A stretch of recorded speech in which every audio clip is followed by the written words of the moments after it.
matin tout le monde.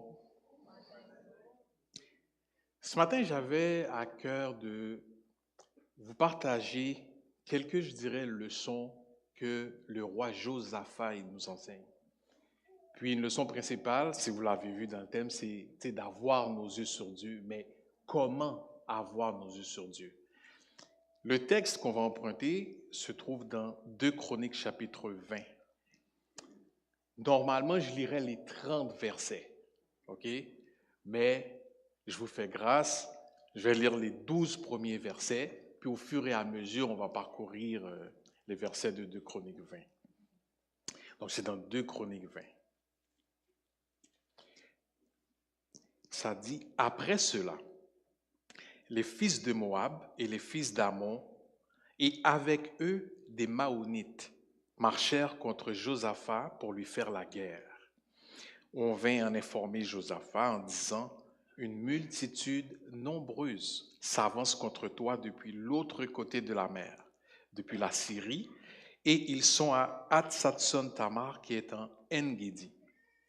Dans sa frayeur, Josaphat se disposa à chercher l'Éternel et il publia un jeûne pour tout Juda. Juda s'assembla pour invoquer l'Éternel et l'on vint de toutes les villes de Juda pour chercher l'Éternel. Josaphat se présenta au milieu de l'assemblée de Juda et de Jérusalem dans la maison de l'Éternel devant le nouveau parvis et il dit, Éternel, Dieu de nos pères, n'es-tu pas Dieu dans les cieux et n'est-ce pas toi qui domines sur tous les royaumes des nations? N'est-ce pas toi qui en mets la force et la puissance et à qui nul ne peut résister? N'est-ce pas toi, ô notre Dieu, qui as chassé les habitants de ce pays devant ton peuple d'Israël et qui l'a donné pour toujours à la postérité d'Abraham qui t'aimait? Ils l'ont habité et ils t'y ont bâti un sanctuaire pour ton nom en disant, s'il nous survient quelque calamité, l'épée, le jugement, la peste ou la famine, nous nous présenterons devant cette maison et devant toi, car ton nom est dans cette maison. Nous crierons à toi du sein de notre détresse et tu exauceras et tu sauveras. Maintenant voici les fils d'Ammon et de Moab et ceux de la montagne de Séhir chez lesquels tu n'as pas permis à Israël d'entrer quand il venait du pays d'Égypte, car il s'est détourné d'eux et ne les a pas détruits. Les voici qui nous récompensent en venant nous chasser de ton héritage, dont tu nous as mis en possession. Ô notre Dieu, n'exerceras-tu pas tes jugements sur eux, car nous sommes sans force devant cette multitude nombreuse qui s'avance contre nous, et nous ne savons que faire, mais nos yeux sont sur toi. C'est le thème du message, avoir nos yeux sur Dieu. Mes amis, le texte commence en disant « après cela ». Le chroniste a jugé bon au verset 1er de dire « après cela ». Je pense que c'est important qu'on fasse un petit peu une mise en contexte parce que justement, le fait qu'il y ait un « après cela », ça veut dire qu'il y a un « cela » et qu'il y a un « avant cela » aussi. Puis, ce que Josaphat est en train de vivre, il y a un lien aussi avec quelque chose qui s'est produit au début à peu près de sa royauté. Dans 2 Chroniques 17, Josaphat prend le pouvoir. Son père Asa meurt, c'est lui qui prend le pouvoir. Au début, tout se passe bien. Il fait ce que Dieu veut qu'il fasse. Il va chasser les faux dieux, les Baals, tout ça. Mais à un moment donné, dans 2 Chroniques 18, il va s'allier par mariage avec le roi Akab. Puis ça, c'est l'erreur que Josaphat il va commettre. Pourquoi? Parce que depuis Salomon, depuis la mort de Salomon, Israël est divisé en deux. Le royaume du nord, Israël, le royaume du sud, Juda. Josaphat, lui, il est roi du royaume du sud, Juda. Akab, le roi du royaume du nord, Israël. Mais Akab fait tout ce qui est mal aux yeux de Dieu. L'idolâtrie, l'adoration des faux dieux, la prostitution, etc. Tout ce qui est mal, c'est ça que Akab il va faire. Donc, il est en horreur, si on veut, à l'Éternel. Mais Josaphat, pour une raison qu'on ignore, il va s'allier par mariage avec Akab. Son fils se marie avec la fille de Akab, qui s'appelle Athalie. À un moment donné, Akab, toujours dans 2 Chroniques 18, Akab il dit à Josaphat, écoute, je m'en vais en Galaad, est-ce que tu viens avec moi? Ils sont alliés par mariage. Il y a un lien, il y a une alliance. Fait que Josaphat, lui, il dit, écoute, je vais y aller avec toi, mon peuple va y aller avec toi aussi. Mais imaginez, on parle du peuple de Dieu. Mais lui, il dit, mon peuple va y aller avec toi. Quand on parle d'avoir nos yeux sur Dieu, à ce moment-là, il n'y avait pas ses yeux sur Dieu. Il avait ses yeux sur l'alliance qu'il avait avec Akab. Puis vous allez voir que ça lui a coûté un petit peu cher. Il monte en Galaad. Mais juste avant de monter en Galaad, il demande à Akab, écoute, est-ce qu'il n'y a pas un prophète quelque part, un prophète de Dieu qui peut nous dire est-ce qu'on va avoir la victoire ou pas? Il dit, ouais, il y a un prophète à quelque part, il s'appelle Michée. Michée dit de ne pas y aller. Il dit, si Akab monte en Galaad, il va mourir. Josaphat, il va pareil. Puis Akab, qui justement est en horreur à l'Éternel, qu'est-ce qu'il fait, lui? Il dit, écoute, moi, je ne mets pas mon uniforme de roi, je vais mettre mon uniforme de soldat. Toi, Josaphat, garde ton uniforme de roi. Qu'est-ce que vous pensez qui arrive? Les ennemis ils disent, spottez celui qui a l'uniforme de roi. Si vous le voyez, vous le tuez. Donc, imaginez le piège dans lequel Josaphat est en train de se mettre parce que ses yeux ne sont pas sur Dieu. Ils ont failli le tuer. Josaphat a crié à Dieu. C'est ça qui a fait en sorte qu'ils ont tiré au hasard puis ils ont atteint Akab au lieu de Josaphat qui a failli mourir. Parce que ses yeux n'étaient pas sur Dieu. Puis après ça, dans 2 Chroniques 19, il y a un prophète, Jéhu, qui va dire à Josaphat, écoute, qu'est-ce qui t'a pris? Tu sais, je paraphrase, il va dire, qu'est-ce qui t'a pris de t'allier avec Akab? Josaphat se reprend, il fait des réformes, il établit des juges. Puis il dit aux juges, dans toutes les villes de Juda, il dit aux juges, écoutez, vous allez administrer la justice selon la volonté et les préceptes de l'Éternel. C'est bien. Mais après cela, là on arrive dans 2 Chroniques 20. Il arrive ce qui arrive. Puis pourquoi il y a un lien? C'est parce qu'au verset 12, quand que Josaphat dit « nous sommes sans force », c'est parce qu'avant qu'ils partent en Galaad, il y avait 1 160 000 soldats. Mais il est parti en Galaad, il a failli mourir. Fait qu'il y a beaucoup de soldats qui sont morts. Donc quand il dit « nous sommes sans force », c'est parce qu'à cause de son expédition en Galaad, il a perdu beaucoup de soldats. Vous voyez un peu ce que je veux dire? Donc, le fait qu'il est parti en Galaad, il a perdu des soldats. Au verset 12 du chapitre 20, il dit « nous sommes sans force ». Mais il y a quelque chose que Josaphat fait. Il y a quelque chose qui fait en sorte que Dieu va lui faire grâce. Puis c'est le fait qu'il a eu les yeux sur Dieu. Au verset 1er, les fils de Moab, les fils d'Ammon, les Maonites veulent faire la guerre à Josaphat. On parle de 3 peuples. Des milliers, voire des millions de soldats peut-être.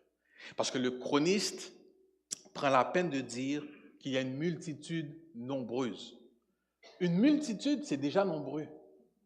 Mais il prend la peine de dire une multitude nombreuse. Ça veut dire qu'il y avait du monde qui s'en venait contre eux. Ils étaient à peu près à 2 jours de marche. La réaction de Josaphat. Dans sa frayeur, qu'est-ce qu'il a fait? Il chercha l'Éternel. La première leçon, quand on a les yeux sur Dieu, ça ne veut pas dire qu'on n'aura pas peur. Ça ne veut pas dire que la peur ne va pas nous monter. On peut vivre une maladie, on peut vivre des pressions financières, quelle que soit la chose. Ne vous en voulez pas parce que la peur monte. Parce que des fois, les chrétiens ont fait ça. Parce qu'on est chrétien, il faut qu'on ait la foi tout le temps, puis quelque chose arrive, on n'a pas le droit d'avoir peur. Ce n'est pas vrai. Un chrétien authentique, Un chrétien de cœur va ressentir la peur. La seule chose, c'est qu'est-ce que tu vas faire avec la peur? Comment tu vas gérer la peur? Comment tu vas réagir face à la peur? Et c'est ce que Josaphat y fait. Dans sa frayeur, dans sa peur, dans sa crainte de ce qui va arriver, parce qu'ils sont à 2 jours de marche là. Fait que nous, aujourd'hui, on est dimanche, on va dire que je suis Josaphat. Mardi, les gens arrivent à Lévis. Juste pour vous illustrer. Qu'est-ce qu'il a fait? Il a cherché l'Éternel. Il a publié un jeûne pour tout Juda. Deuxième leçon. Josaphat était un leader. C'était le roi de Juda. Il a publié un jeûne pour tout Juda. Ce que ça veut dire, c'est qu'il a convoqué tout le peuple. Je m'adresserai ici aux pères de famille. Sachez que vous êtes les leaders chez vous. Quand je dis vous êtes les leaders, on s'entend. Parce que je sais qu'il y a beaucoup de discussions sur femmes, soyez soumises à vos maris, maris, vous êtes le chef de vos femmes. Il y a beaucoup de choses par rapport à ça. Mais moi, ce que je veux dire, par rapport à la Bible, quand que l'apôtre Paul dans Éphésiens, il dit que Marie, vous êtes le chef de la femme, il n'y a pas le droit de vie ou mort là. Le chef en grec veut dire képhalé, qui veut dire la tête. C'est pas qu'il y ait la tête, puis la femme, elle n'est pas intelligente. L'homme et la femme sont égaux. Puis d'ailleurs, Dieu a fait une aide semblable à Adam. Ça veut dire qu'Adam il avait besoin d'aide, juste pour vous dire. Ça veut simplement dire que l'homme est le leader. C'est lui qui prend l'initiative. Ce n'est pas lui qui prend les décisions unilatéralement, là. Il prend l'initiative. Puis quand on fait un lien avec le texte, on découvre que normalement, dans chaque maison où il y a un papa, dans chaque maison où il y a un époux, il y a une initiative qui doit être prise. C'est quoi cette initiative-là? C'est « Chérie, viens, on va prier. Prends les enfants, on va passer du temps avec le Seigneur. » Josaphat, en tant que leader, c'est ça qu'il a fait. Il a publié un jeûne pour tout Juda, pour tout son peuple. Et chaque père de famille, chaque époux, chaque homme, vous êtes ce leader-là que Dieu attend, celui qui prend l'initiative d'entraîner sa famille, d'influencer sa famille, de conduire sa famille à chercher Dieu. Donc, avoir les yeux sur Dieu, c'est être un leader qui va chercher Dieu avec sa famille. Ça, c'est une autre leçon. Donc, Josaphat, il fait ça. Il prend tout le monde, puis les gens, ils vont chercher Dieu. Ce qui va frapper un petit peu, ce qui va nous frapper, c'est que la prière de Josaphat est une prière, on pourrait dire, théologique. Dans sa prière, il y a 3 aspects qui vont ressortir. Premièrement, la souveraineté de Dieu. Deuxièmement, l'alliance que Dieu a faite avec Abraham. Puis troisièmement, la dépendance du peuple à Dieu. Quand il commence en disant « Éternel Dieu de nos pères, n'es-tu pas Dieu dans les cieux et n'est-ce pas toi qui domines sur tous les royaumes des nations? » Il est en train de dire à Dieu « Seigneur, est-ce que ce n'est pas toi qui es souverain? Est-ce que ce n'est pas toi qui dirige tout? Est-ce que ce n'est pas toi qui domine tout? Puis si tu domines les nations, les Moabites qui me courent après, tu les domines. Les Ammonites qui me courent après, tu les domines. Les Maonites qui me courent après, tu les domines. Parce que tu es souverain. C'est le premier aspect. Le deuxième aspect, c'est l'alliance qui a été faite. Parce qu'au verset 7, il dit « N'est-ce pas toi, notre Dieu, qui a chassé les habitants de ce pays devant ton peuple? » Quand on parle de ce pays, on parle de Canaan. De ce pays devant ton peuple d'Israël et qu'il a donné pour toujours à la postérité d'Abraham qui t'aimait. Ici, il parle d'une promesse que Dieu a faite depuis dans Genèse 12, dans Genèse 15, dans Genèse 17.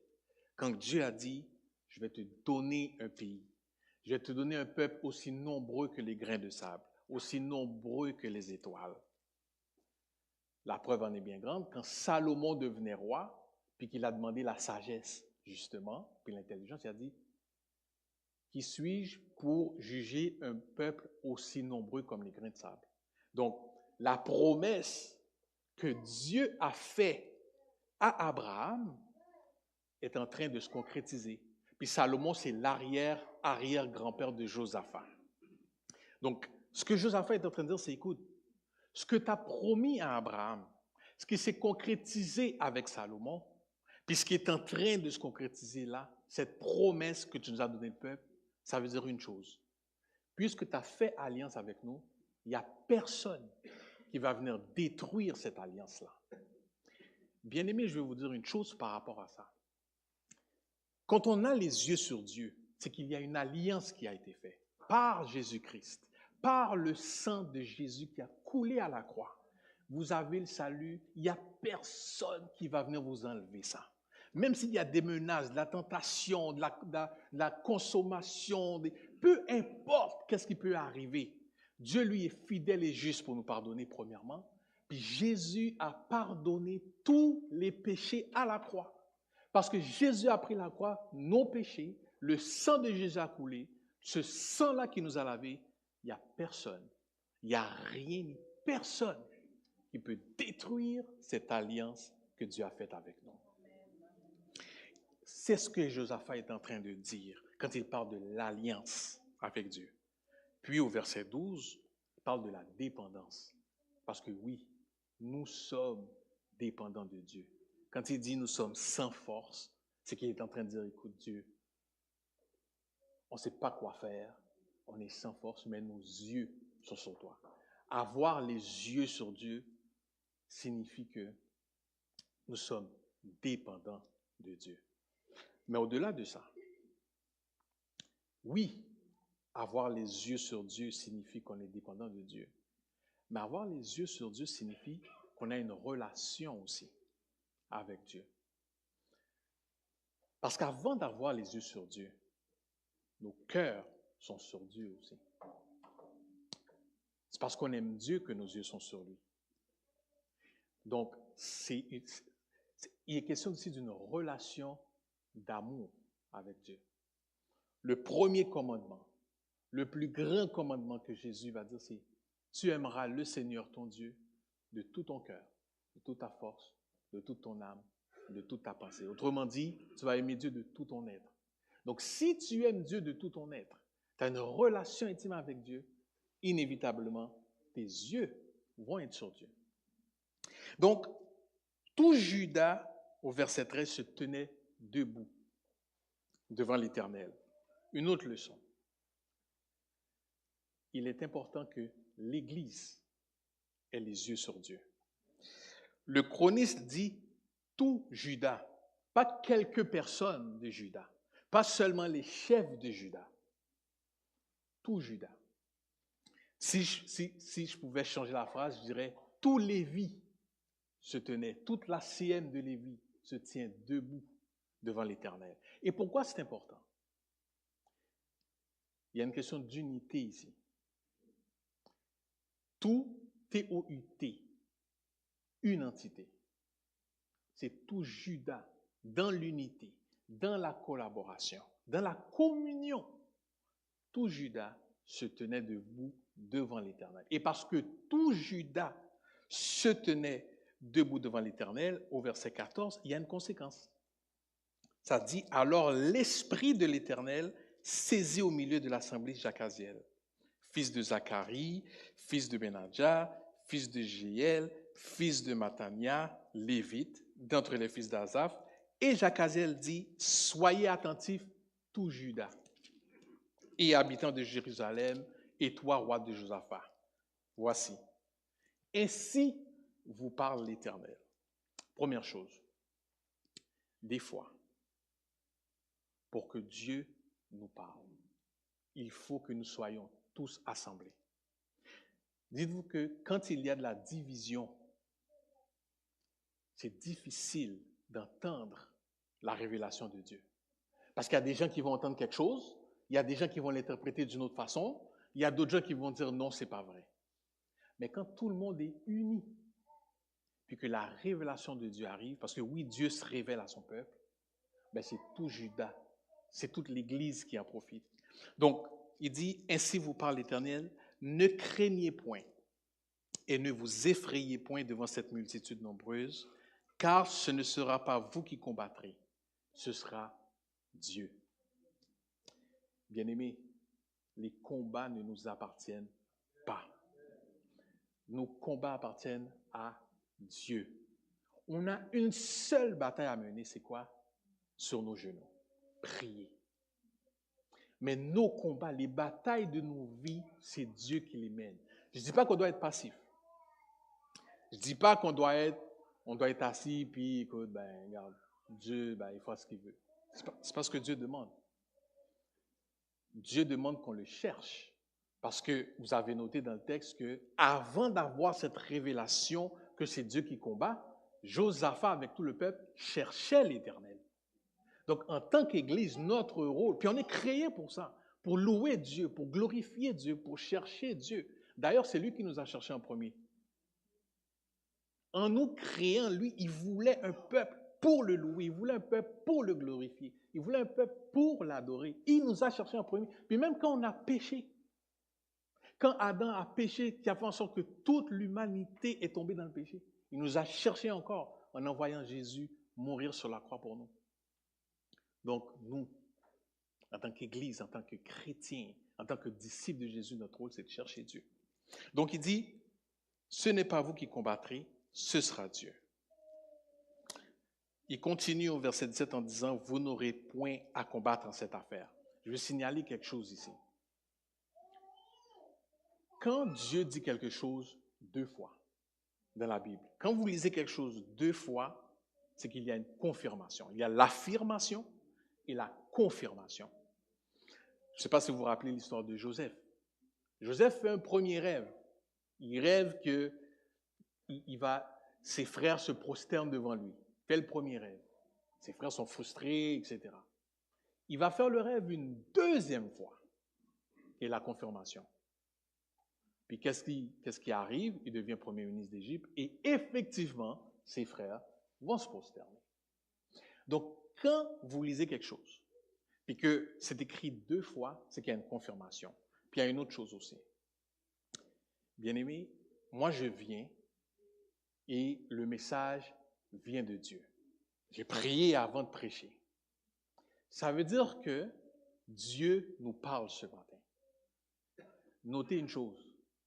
Si Dieu nous parle ce matin et que je mentionne 2 fois que le combat qu'on mène, ce n'est pas notre combat, qu'est-ce que Dieu est en train de nous dire?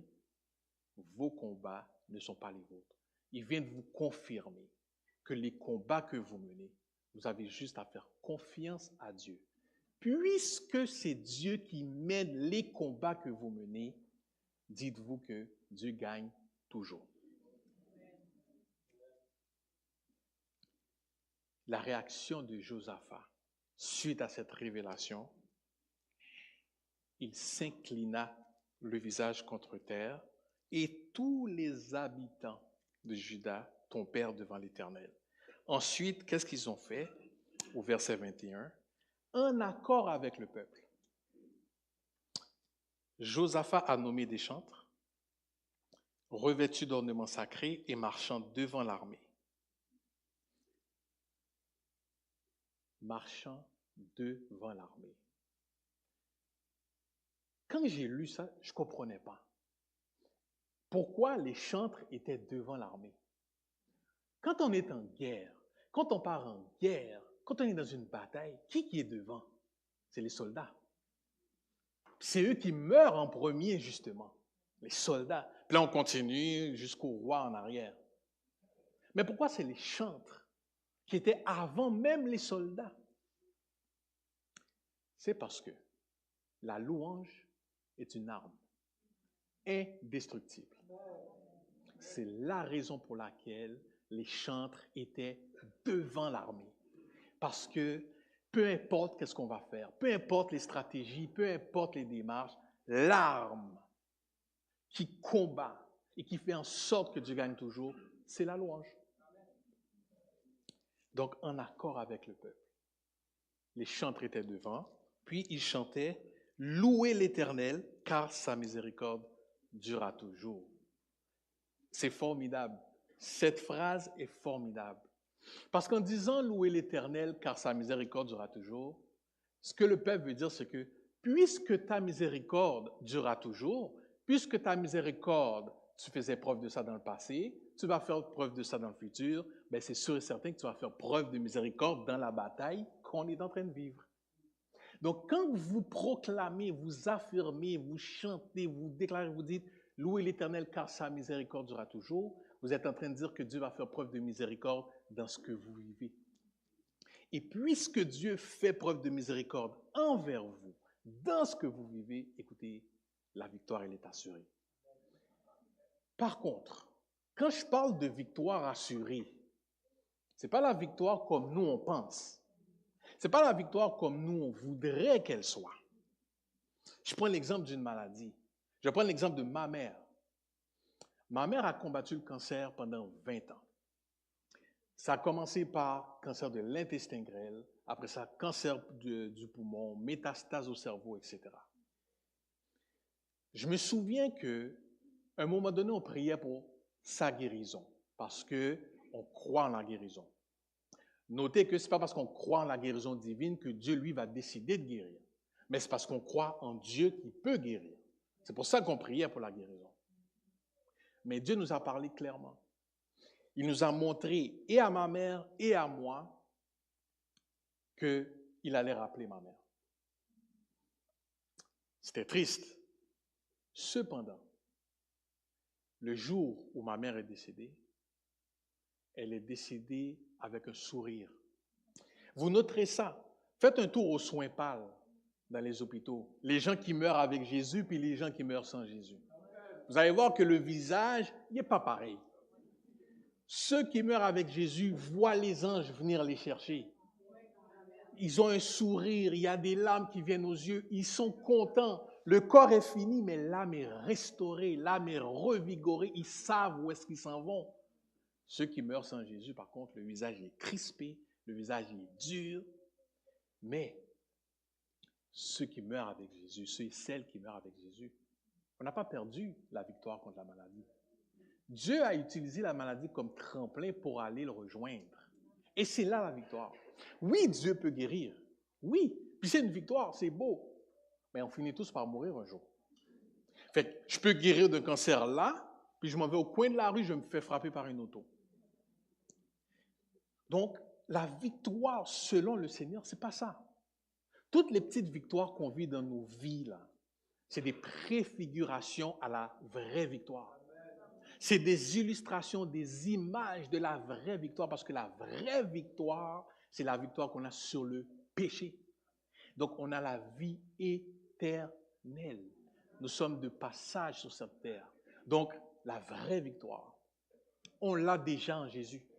La victoire sur la mort, la victoire sur la maladie, la victoire sur tout. Mais comme nous sommes de passage sur cette terre, on doit vivre certaines épreuves. Puis l'apôtre Pierre, il a dit, les épreuves sont là pour nous rendre, pour nous perfectionner en fait.